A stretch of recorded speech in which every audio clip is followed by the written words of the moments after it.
ভাবছি আমাকে ভাগ্যে এত বড় একটা বাড়ি পামু। হ, একদম ঠিক কথা কইছো। সোনার টুকরা জামাই আমার, এরকম জামাই ঘরে ঘরে থাকুন দরকার। কি সোনার টুকরা একটা জামাইয়া, নিজের টাকায় বাড়ি কইরা দিছে। দেখো, তুমি কিন্তু অগো বিয়া মানতেই চাও নাই। আমি দেখলাম আমাকে রানী সঠিক সিদ্ধান্ত নিছিল। আরে বাদ দাও তো, পুরাতন কথা তুলতেছো কেন? বাদ দাও। শুনো না, জামাই যেভাবে বলে তার কথা শুই না চইল। হ্যাঁ, ও যেভাবে কাজ করতে কয় সে মোতাবেক কইরো, বুঝছো? কম তো যায় না, মেজো জামাই আমগো উপরে খুশি হইয়া 2-3টা বাড়ি লিখা দিতে পারে। তাই না? 2-3টা বাড়ি লিখে দিবে? তোমরা ইচ্ছা মতো বাড়ি ঘর লিখে নাও, হ্যাঁ?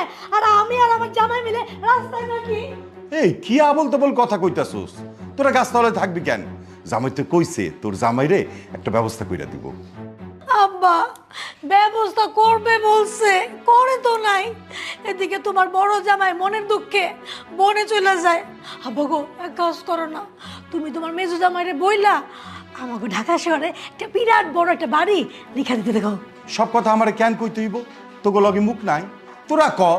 আরে জামাইয়ের কাছে তো এখন মেলা টাকা আছে, তোরা চায়া নে। চাইতে জানতে হয়।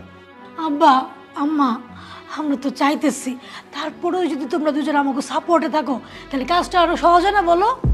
চিন্তা করিস না মা, আমরা তোকে পক্ষেই আছি। চিন্তা কি আর শুধু শুধু করি আম্মা? রানীর দেখো কত শান্তি।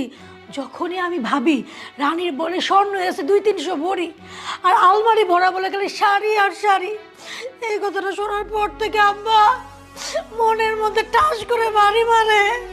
মারে, তুই যে কত বড় ভুল করছস। তুই যদি রাজার মতো একটা ছেলে দেখে প্রেম করে বিয়া করতি, তাহলে তোরও তো গহনা থাকতো, ওই যে আলমারি ভর্তি শাড়ি থাকতো, সুখ আর সুখ থাকতো সংসারে। আব্বা মজা নিও না কিন্তু বলতেছি, আমি কি রানীর মতো প্রেম করে বিয়ে করছি? এই টাকলার সাথে তো তোমরা আমার বিয়ে দিছো, আমি কি একলা একলা বিয়ে করছি নাকি?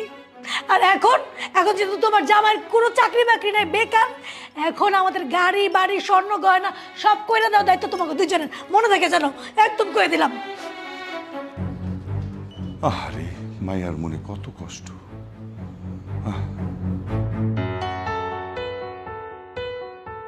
কি ভাইরা ভাই, একলা একলা এনে বসে রয়েছো, কি করতেছো? না, ওই ব্যবসায়িক একটু চিন্তা ভাবনা করছিলাম। বোকা, ব্যবসায়িক চিন্তা ভাবনা এরকম একলা একলা বসে হয়?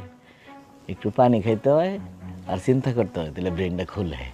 ও তাই নাকি? পানি খেলে চিন্তা শক্তি বাড়ে? জানতাম না তো।